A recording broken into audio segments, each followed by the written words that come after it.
Hello viewers, welcome back to Abees delight. இன்னைக்கு அபீஸ் டிலைட்டில் ஒரு சூப்பரான கேக் ரெசிபி தான் பார்க்க போகிறோம். Strawberry sponge cake recipe. இது வந்து நீங்கள் ஸ்ட்ராபெரி கேக் செய்யும் போது இது ஒரு பேஸாக நீங்கள் யூஸ் பண்ணிக்கலாம். இதை வந்து நீங்கள் அப்படியேவும் சாப்பிடலாம். ஏன்னா நம்ம வந்து ஸ்ட்ராபெரி க்ரஷ் எல்லாம் போட்டு இதில் செய்யறதுனால ஸ்ட்ராபெரி ஃப்ளேவரோட சூப்பராக இருக்கும். இது நீங்கள் அப்படியே சாப்பிட்றதுக்கு. பட் இதெல்லாம் பார்க்குறதுக்கு முன்னாடி நீங்கள் நம்ம சேனலில் இப்போ ஃபர்ஸ்ட் டைம் பார்க்குறீங்கன்னா சப்ஸ்கிரைப் பண்ணிவிட்டு பாருங்கள். அப்போ தான் நான் போடுற எல்லா ரெசிபீஸையும் நீங்கள் பார்க்க முடியும். இப்போ கேக் எப்படி செய்யறதுன்னு பார்க்கலாம் வாங்க.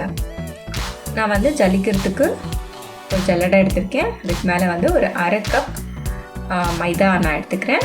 அரை கப்புன்றது 4 டேபிள் ஸ்பூன் அளவுக்கு வரும். ஸோ இந்த மாதிரி டேபிள் ஸ்பூனில் எடுத்து நீங்கள் மெஷரிங் கப்பில் போட்டுக்கோங்க. அப்போ தான் வந்து கரெக்டாக வரும். ஸோ இப்போ இந்த அரை கப் மைதாவை நான் எடுத்துக்கிறேன். இது கூட அரை டீஸ்பூன் பேக்கிங் பவுடர்,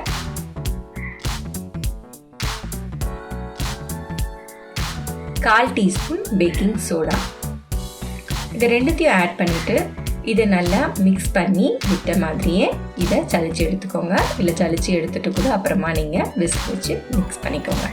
இப்போ வெட் இன்க்ரீடியன்ட்ஸ் என்னென்னு பார்க்கலாம். 2 முட்டை, அதில் நான் வெள்ளைக்கரு மட்டும் தனியாக எடுத்துக்கிறேன். முட்டை வந்து கண்டிப்பாக ரூம் டெம்பரேச்சரில் தான் இருக்கணும். நீங்கள் ஒரு வேளை ஃப்ரிட்ஜில் வச்சுருந்தீங்கன்னா கூட எடுத்து சாதா தண்ணியில் போட்டு வச்சுடுங்க, அப்புறமா யூஸ் பண்ணுங்கள். அண்ட் நீங்கள் வந்து பீட் பண்ணும்போது இந்த பாத்திரத்தில் எந்த தண்ணியோ எதுவுமே இருக்கக்கூடாது, நல்லா ட்ரையாக இருக்கணும். அப்போ தான் உங்களோட முட்டை வந்து நல்லா பொங்கி ஃப்ளஃபியாக வரும். ஸோ இப்போ நான் இந்த மஞ்சக்கரு மட்டும் தனியாக எடுத்து வச்சுக்கிறேன். இப்போ நம்ம வெள்ளைக்கருவை பீட் பண்ணலாம். அதுக்கு முன்னாடி அரை டீஸ்பூன் மில்க் எசன்ஸ், அப்படி இல்லை வெண்ணிலா எசன்ஸ், எது உங்ககிட்ட இருக்கோ அது ஒரு அரை டீஸ்பூன் சேர்த்துக்கோங்க. ஒரே ஒரு பிஞ்ச் உப்பு. இது கூட இப்போ நம்ம அரை கப் மைதா எடுத்துக்கிட்டோம் இல்லைங்களா, அதே அளவுக்கு பவுடர்டு சுகர் எடுக்கணும். ஸோ இப்போ வந்து நான் 1/4 கப் சுகர் மட்டும், பவுடர் சுகர் மட்டும் ஆட் பண்ணிக்கிறேன். ஸோ அது 2 டேபிள் ஸ்பூன் வரும். ஸோ இப்போ வந்து நம்ம இதை பீட் பண்ண ஸ்டார்ட் பண்ணலாம். ஸோ 1 ஸ்பீட்லேருந்து ஆரம்பித்து மெல்ல மெல்ல கொஞ்சம் நல்லா ஸ்பீடை இன்க்ரீஸ் பண்ணி 4 ஸ்பீட் வர வரைக்கும் இது நல்லா ஃப்ளஃபி ஆகிற வரைக்கும் பீட் பண்ணிக்கோங்க. உங்களுக்கே தெரியும் நல்லா க்ரீமியாக இந்த எக் வந்து வரும். அது வரைக்கும் நீங்கள் பீட் பண்ணணும். நீங்கள் எவ்வளோ சூப்பராக பீட் பண்ணுறீங்களோ உங்கள் கேக் வந்து அவ்வளோ சூப்பராக வரும். ஸோ இதை நீங்கள் பீட் பண்ணுற டைமிங் வந்து கேட்டிங்கன்னா ஒரு 3 மினிட்ஸ் கிட்ட நீங்கள் பீட் பண்ண வேண்டியது இருக்கும். ஸோ இப்போ பார்த்தீங்கன்னா நல்லா க்ரீமியாக வந்திருக்கு. இப்போ வந்து நம்ம இதை மஞ்சக்கருவை எடுத்து வச்சுருக்கோம் இல்லைங்களா, அந்த மஞ்சக்கருவை ஆட் பண்ணிக்கலாம். அது கூட இந்த ஸ்ட்ராபெரி எசன்ஸ் வந்து ஒரு அரை டீஸ்பூன் அதை ஆட் பண்ணிக்கோங்க. அப்புறம் நம்ம முன்னாடியே 1/4 கப் பவுடர் சுகர் போட்டோம். இப்போ இன்னொரு 1/4 கப் பவுடர் சுகர் போட்டு இப்போ பீட் பண்ணிக்கலாம். இப்போ இந்த எல்லோ கலர் வந்து மாறி நல்லா ஒயிட்டாக வரும். அது வரைக்கும் இதை பீட் பண்ணணும். நீங்கள் இந்த மாதிரி தனித்தனியாக பீட் பண்ணும்போது உங்களுக்கு நல்லாவே ரிசல்ட் தெரியுங்க. உங்கள் கேக் இதுக்கு முன்னாடி வரலன்னா கூட நீங்கள் இந்த மெத்தடில் ட்ரை பண்ணி பாருங்கள், கண்டிப்பாக வரும்.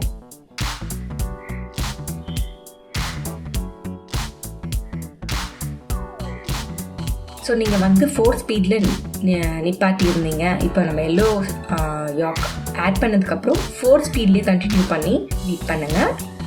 அதுக்கப்புறம் 2 டேபிள் ஸ்பூன் பாலும் 2 டேபிள் ஸ்பூன் ஆயிலும் வந்து ஊற்றி நீங்கள் 1 ஸ்பீடில் ஒரு 30 செகண்ட்ஸ்க்கு பீட் பண்ணால் போதும். ஆயில் விட்டதுக்கப்புறமா வந்து ரொம்பவும் பீட் பண்ணக்கூடாது.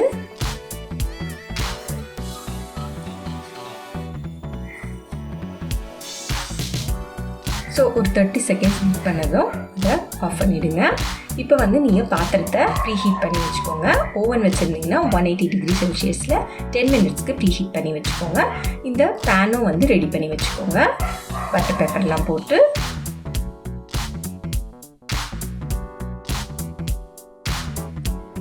இப்போ வந்து நம்ம ட்ரை இன்க்ரீடியன்ஸை வெட் இன்க்ரீடியன்ஸோட கலந்துக்கலாம்.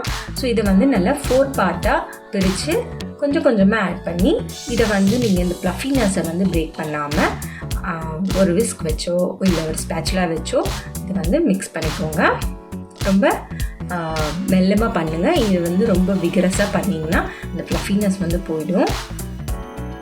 ஸோ இந்த மாதிரி கட் அண்ட் ஃபோல்ட் மெத்தடில் கொஞ்சம் கொஞ்சமாக ஆட் பண்ணி இதை ஃபுல்லாக மிக்ஸ் பண்ணி எடுத்து வச்சுக்கோங்க.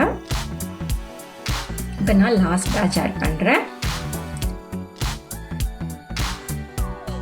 நம்மளோட பேட்டர் வந்து பார்க்கும்போதே பாருங்கள் எவ்வளோ ப்ளஃபியாக இருக்குது. இப்போ கேக் பண்ணால் எவ்வளோ சூப்பராக வரும் பாருங்கள். நம்ம பேட்டர் பார்த்தே வந்து சொல்லிடலாம். இப்போ வந்து பிங்க் கலர் வந்து நான் ஒரு 4 ட்ராப் ஆட் பண்ணுறேன். உங்ககிட்ட ரெட் கலர் இருந்ததுன்னா கூட ஒரு 2 ட்ராப்போ உங்களுக்கு ஏற்ற மாதிரி ஆட் பண்ணிக்கோங்க. இப்போ வந்து நான் அதில் ஸ்ட்ராபெர்ரி க்ரஷ் வந்து ஒரு 2 டேபிள் ஸ்பூன் கிட்ட ஆட் பண்ணுறேன். உங்ககிட்ட ஸ்ட்ராபெர்ரி க்ரஷ் இல்லைன்னா ஃப்ரெஷ்ஷான ஸ்ட்ராபெர்ரிஸே வந்து நீங்கள் ஜூஸ் மாதிரி நல்லா கிரைண்ட் பண்ணிவிட்டு இதில் ஆட் பண்ணிக்கலாம். இப்போ வந்து இதை நல்லா மிக்ஸ் பண்ணிக்கோங்க. மிக்ஸ் பண்ணிவிட்டு இப்போ நம்ம பேக் பண்ணலாம். ஸோ நம்ம இந்த ஸ்ட்ராபெர்ரிஸ் ஆட் பண்ணுறதுனால இது அப்படியே சாப்பிட்றதுக்கே சூப்பராக இருக்கும். இப்போ இந்த பேன் ரெடியாக இருக்குது. ஆயிலில் நல்லா க்ரீஸ் பண்ணி பட்டர் பேப்பர்லாம் போட்டு வச்சுருக்கேன்.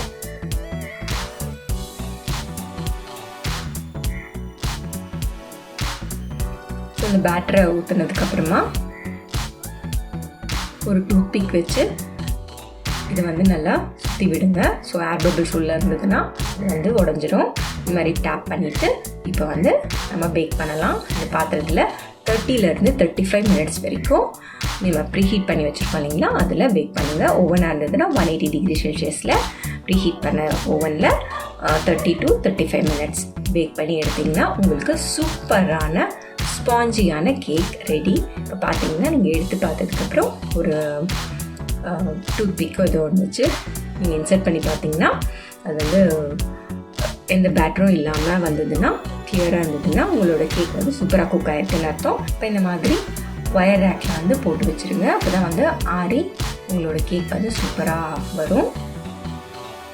இப்போ நான் திருப்பி எடுத்து காட்டுறேன் பாருங்கள். இவ்வளோ சூப்பராக ஸ்பாஞ்சியாக இருக்குது. நம்ம வந்து எப்போ நம்ம ஃப்ராஸ்டிங் பண்ணுறோமோ அப்போ இந்த பட்டர் பேப்பரை நம்ம எடுத்துக்கலாம். அது வரைக்கும் அப்படியே இருந்ததுன்னா கேக் வந்து நல்லா சாஃப்டாக அப்படியே இருக்கும். ஸோ வியூவர்ஸ், என்னோடய கேக் ரெசிபீஸ்லாம் பார்த்துருப்பீங்க, மற்ற ரெசிபீஸும் பார்த்துருப்பீங்க. உங்களுக்கு என்னோடய சேனலில் வர வீடியோஸ் எல்லாம் பிடிச்சிருந்ததுன்னா என்னோடய சேனலை லைக், ஷேர், சப்ஸ்கிரைப் பண்ணுங்கள். அண்ட் தேங்க்யூ ஃபார் வாட்சிங்.